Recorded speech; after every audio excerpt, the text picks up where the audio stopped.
роликти бергилечи, видео ролик.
Tanıdınız mı kim eкен?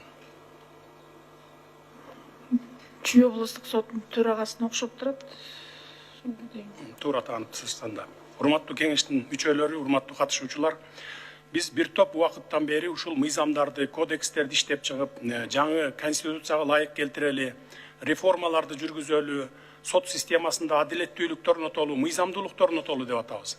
Анан мына ушундай сотторубуз өзүлөрү бир оңолбосо, мыйзамдарды алтын тамга менен жазып койсок дагы, биз реформаны мындай соттор менен аягына чыгара албайбыз. Ошондуктан ар бир сот, мейли кандай сот болбосун, жөнөкөй сотпу катардагы, же болбосо төрагабы, мына бир килейген областтын төрагасы, ушу соттордун төрагасы бардык областты караган, күндө арак ичип мас экен. Күндө мас келет экен, күндө ушинтип кабинетине кирет экен мынакей. Анан ушундай соттор менен биз кантип реформа жүргүзөбүз? Ошондуктан урматтуу жогорку соттун төрайымы, тазаланыңыздар. Бүгүн немедленно чакырып туруп, соттук кеңештин жыйынына салыңыз.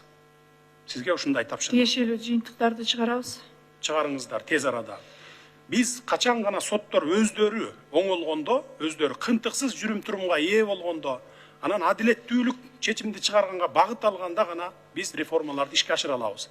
Болбосо мен дагы бир жолу айталаймын, мыйзамдарды алтын тамга менен жазып өткөрүп алып туруп, соттордун алдына коюп берсек дагы биз мындай соттор менен реформа жүргүзө албайбыз. Ошондуктан оңолуңуздар, тазаланыңыздар.